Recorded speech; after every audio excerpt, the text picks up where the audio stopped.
Well, hello and welcome. I'm Simon Smart from CPX, and on the other side of this screen from the US is author, speaker, and, well, thinker, Andy Crouch. Good to see you, Andy. Hello, Simon. Great to be here. I always like the idea of someone being a thinker. I'm sure you're happy with that description. Um, Look, this is the first of a series of CPX conversations that are kind of in lieu of a conference that we were going to be hosting in September. Now, originally that was going to be in person. Andy was going to be here, then it was sort of online with some in person. And now, for reasons that are depressingly obvious, we've put that on the back burner for now. But we didn't want people to miss out entirely on you, Andy, this year. So it's great to have you. Thank you for being there.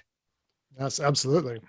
Now, we want to interrogate the question today: is technology the solution to the search for the good life, or is it part of the problem? And I know this is a question you've spent quite a lot of time thinking about.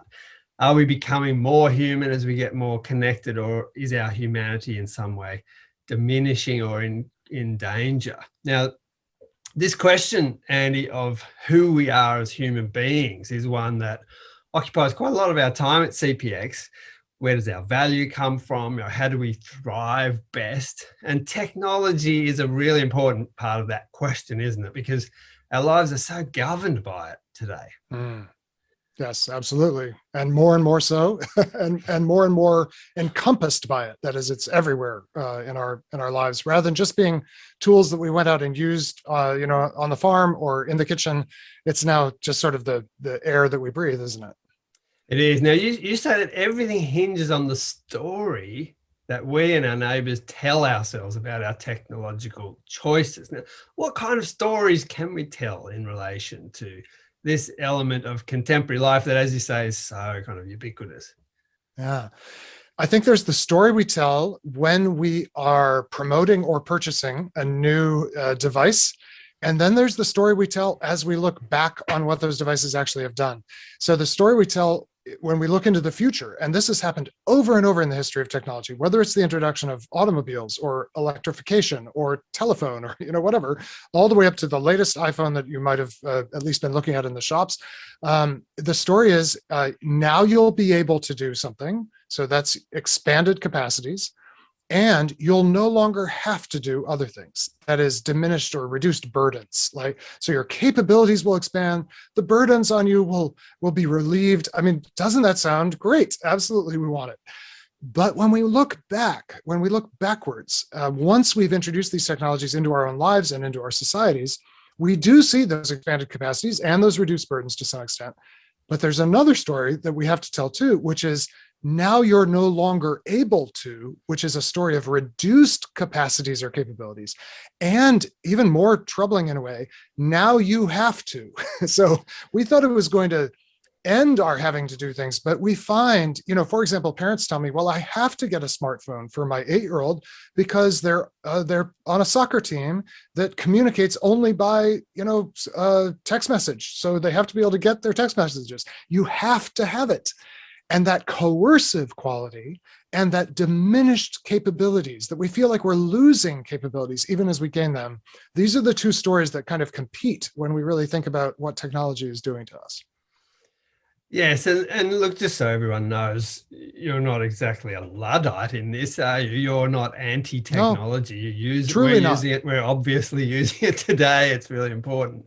But you've definitely have a keen sense of the limitations and perhaps the kind of negative side to this, right? I do, and actually, I think we all are feeling it. So I think the difference is perhaps less in how ambivalent we feel. Almost everyone feels ambivalent. But I will say a lot of people feel like, well, this is just how it is now. Like I have to use this at work. I need to use it for my social relationships. A lot of, and then of course the pandemic in our country and in yours has meant that people have said, well, now we have to use it for all of our friendships, for those of us who are religious, for our worship services, right? And this is where I do part company maybe with the mainstream. is that I think actually we could make different choices. And in my own home and in my own life and even my own work, I've made different choices. And I want us to realize we don't have to take it as it's been given to us. And we don't have to just let these stories keep playing out. So I don't know that I feel more ambivalent than most people I meet, honestly. But I do think it takes a kind of courage to actually imagine another way. And there are maybe fewer of us who are doing that right now, but more are going to be doing it as time goes on. It takes courage and also energy, doesn't it? Because ironically, Yes. because Yes. Here's this thing that was supposed to, make our lives easier. So, but for me to resist, for me to make us kind of intentional decisions around how we do use this as a family, for instance, I feel the kind of exhaustion of that battle. It's a battle. It is, and it's a battle with your own nervous system and the reward systems in your nervous system. We have pretty good evidence that the dopamine pathway that's actually activated by all rewarding activities. Dopamine is the way your body signals to itself, things are going well here. That's clearly activated by all kinds of technological engagement. And when that dopamine is withdrawn, we feel like things are getting worse. But that's not necessarily the case, because we know there's this other system. If just to stay on the neurotransmitters for a moment, there's a system called the endorphin system that kicks in when you're under stress, when things are difficult, especially physical stress, like when you start really vigorous physical exercise. The endorphin system kicks in, and after a few minutes of pain, basically, in say if you're lifting weights or if you go out for a run, within 10 kilometers of your home. That's an important detail. If you run around in very small circles, initially you feel worse, and your body's like, wait, I want to stop. I want to go back to the couch. But then the endorphins kick in, and they start activating dopamine as well. And you start to realize, actually, I can do this, and I feel better and more durably better than I did. So the problem is that technology gives us a super easy pathway to feeling like things are okay in my relationships, in my consumption of information, but then it has these diminishing effects. And we've got to, in a way, be willing to go through that period of pain, the moment when everyone sits down at the dinner table and no one has their phone, and it's awkward, and the kids are complaining and they wish they were back playing video games. But if you push through that, you actually discover a level of satisfaction and fulfillment that you're never going to get from the direct dopamine pathway. Yeah, it's a big encouragement to me. We've noticed with older teenagers this battle, but as we've tried to make these kind of, let's try doing this, let's try doing that, we've realized it's turned the mirror back on ourselves, and we've had to think about our own patterns of using this stuff too. So, this is, but you're encouraging me. I'm getting enthused here. I'm going to keep fighting on. But keep going. Keep going. Thank you. So wait for the endorphins. The endorphins are coming. They're not there yet. I'm hoping they're going to come soon. Now you make an interesting, I think, distinction between technology and techno, or tools. Now you sort of alluded to this a moment ago, but just give us a bit more on that, what the distinction is and why that's important. There's two ways of looking at the technology we have today. And one is to say, look, human beings have always made tools. We are tool-making creatures. You go back to the earliest record that we can find of human beings. You find, it's interesting, you actually find art that is non-useful decoration of human bodies and of the human environment, but you also find tools. So look, we just have new tools. We've got Zoom now, and we used to have smoke signals. Now we have telecommunication. What's the difference, right? And I think this is mistaken, honestly. I think something did change that is not, we don't just have more tools today. If we just had more tools, I don't think we would be as ambivalent as we are. And the distinction I would want to offer is that about 100 years ago, we basically, there are two things happened. We harnessed new kinds of energy we didn't have before. All tools used to be operated, as it were, by the energy afforded us by human bodies, and then also by the bodies of domesticated animals, and maybe a water mill or something like that. But we discovered new sources of energy that we were able to harness. And then we also developed this thing called cybernetics, which is the discipline of self-governing systems that become autonomous. That's the word I was Right. looking for. Yeah, yeah. Automatic, automaticity. So the new amounts of energy and the new amounts of automaticness, things that operate on their own, allowed us to create what a philosopher who's influenced me a lot, Albert Borgman, calls devices. And devices are things that operate without requiring human engagement, energy, or skill. Tools require human skill. They require human presence. They often require us to learn a great deal about our environment and to pay deep attention as we're using them. You don't want to use a hammer, let alone a saw or other tools very carelessly. You use them carefully and skillfully. But devices operate all by themselves. And this switch to things that operated on their own, both tremendously expanded the, you'll be able to do this, you'll no longer have to do this. That is the promise of technology. But it was a watershed that we crossed that actually leads us, I think, to some very dissatisfying outcomes. And if we had just developed more tools, I don't think we'd feel as out of place in the world as we find ourselves feeling in a world of ubiquitous devices. This is very fascinating. I think you're talking about something that there's a tipping point into something that becomes a bit dehumanizing. The disembodied nature Yes. of this. Is that partly what you're edging towards here? Dehumanizing in an interesting way, because when we, so I have a robot vacuum in my home made by this firm called Roomba. And, when I bought that, and I will say, first of all, it doesn't do as good a job as I hoped, but it does just good enough of a job that I keep it around. And what I imagined when I deployed this robot is a life of leisure, a life of rest, of being able to put my feet up and watch the robot do the vacuuming.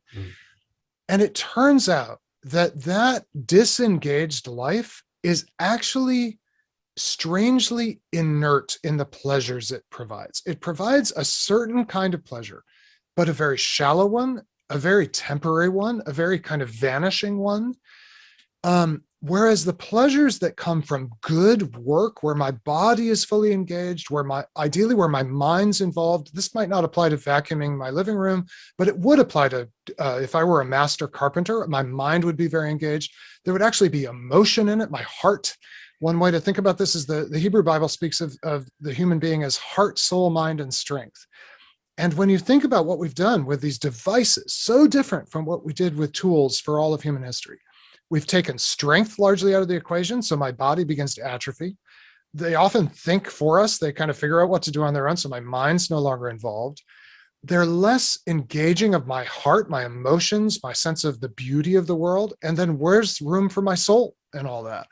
So I think that we wanted a mechanical world so that we'd be free to just rest and have just untold amounts of leisure. It turns out that's not actually good for human beings. We're not actually that satisfied with endless leisure. And then there's this strange reality that more people are working harder behind the scenes than ever before and doing more degrading jobs to get that robot to me. The people who mine all the rare earths that are necessary for its batteries, the people working in the warehouse that shipped it to me, those jobs are less fulfilling than they've been. And then I, who am the beneficiary of all this, find myself strangely still extremely busy, overwhelmed with work, not at all feeling like I'm living sort of a restful life. So something has gone wrong in this story, Simon. At least I think we all feel it. I think we do, and I think you paint it. Well, one level, it's a pretty depressing, alarming picture there. Yeah. And you really do think there's some serious trade-offs in what we've engaged with, but I think you also have a more positive sort of sense of this in the way to redirect technology such that it's not replacing human beings and human interaction and human kind of whatever it is to be human, but involving humans in this creative process. Is that yes, what you're about? Completely. We can change direction anytime we want in some ways, because many of our devices, especially the ones that are computational, like the smartphones that we have, these computers that you and I are using to talk right now, we can either use them to disengage from the world or to deeply engage with the world. And the word that I've found is most helpful for this is the word instruments. So when you think about, so I happen to be married to a scientist. My wife, Catherine, is a physicist, and she's an experimental physicist. So she uses very, very high technology. She uses lasers and cryogenic kind of stuff, and other things I don't honestly, I don't have the expertise to talk about. Exactly. But Catherine knows what they are. And when she uses them as a scientist, all of this very sophisticated technology and computers and all of that, she is fully involved in it. These things don't operate on their own. When you're at the cutting edge of scientific research, a person, or really a whole community of people, a research group, collaborators around the world have to be involved in using these things, not as devices that operate on their own, but as instruments that extend our skill, extend our minds. And actually, I think in the best, well, let's change it from scientific to musical instruments, right? Which can also be quite technological. I play the piano, and grand pianos especially are modern things. The pre-modern world couldn't build a grand piano. But when I sit down at a grand piano, my heart is engaged. My soul, I think, is engaged, whatever exactly the soul is. My mind is engaged. I'm actually using my body. And I'm also expressing it through this fairly high-tech thing. And I can do that with a digital keyboard as well. So we could decide as individuals, as families, as communities, and as a whole society, we want more instruments and fewer devices. We want things that, yes, do expand our capabilities, but that don't diminish us while we use them. And it's just up to us to start deciding, I'm going to use my iPhone that way rather than the device way. Yeah, so I was really interested in the way you've talked about the promise of technology and its demands, and you kind of liken it to alchemy and this sort of spiritual element to this. The promise ultimately is almost eternal life, God-like status, and yet completely there's some risks engaged in that. There are a few risks. Sure. The alchemists. First of all, the alchemists didn't really understand the world. So they didn't give us understanding of the world. But in the Western tradition, they did give us a dream. And it was the dream of being able to do magic. And even though the scientists are the only reason our devices do anything is real science and not alchemy, what we decided we wanted to do with the science is what the alchemists wanted to do. They wanted to turn everything into gold. They wanted to be free of the body. They believed the body was just a prison for the soul, which I believe is an entirely mistaken understanding of what it is to be human. And they wanted to live forever. But alchemy leads kind of literally to insanity.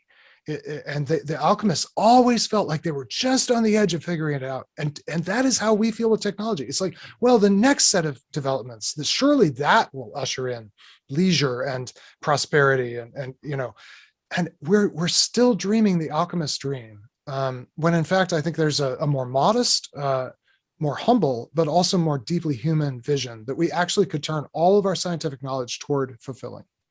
Well, this is where it becomes a discussion that's significant spiritually, isn't it? Because there's this underlying, all of this is a kind of, ironically, a kind of faith in technology. Yes. And you do think there's spiritual kind of implications to all of this, don't you?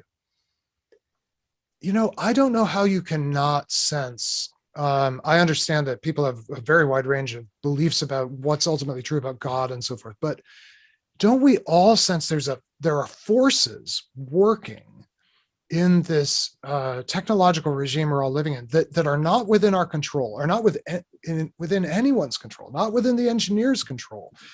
And Kevin Kelly, who's an American writer on technology, wrote this book called What Technology Wants. And it's a weirdly plausible phrase that there seems to be these forces at work, and the Christian tradition, which I'm part of and you're part of, identifies these as actually there is this like transhuman, not in the transhumanist sense, but beyond human personalities and forces at work in the world that are competing, some for good, some for evil.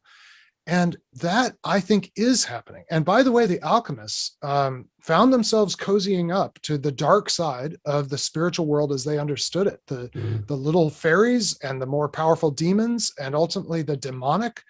And I believe that we have, there is a kind of spiritual layer to the power technology has. But I also think all of us have sensed at moments a kind of transcendent good that calls us beyond ourselves into something better than we are, calls us into love, calls us into connection with one another in the universe. And I believe that that story is at work as well, and that those spiritual forces are at work as well. And I would identify those ultimately, of course, with the creator of the world, who created us as persons, not as things. Create a world that actually responds to persons, isn't just a mechanism or mechanics. But it takes faith to believe either one. It takes faith to believe that technology wants something good for us. I don't think I believe that. But it takes faith to believe that being just the human beings we are, without kind of escaping our human condition, that would be enough. That also requires faith. So which faith will we choose, individually and collectively? Well, Andy, we're going to have to leave it there. You have a book coming out on this topic next year. It's called The Life We're Looking For: Reclaiming Relationship in a Technological World, which is sounds like a very positive spin on an otherwise kind of what could be a bit alarming topic. And I think we're all looking forward to that. We're also looking forward to the day when you can come physically to our country and be with us. I hope you're all looking forward to that. It's going to come. And in the meantime, thanks so much for being here today. It's been great. Thank you. Such a pleasure.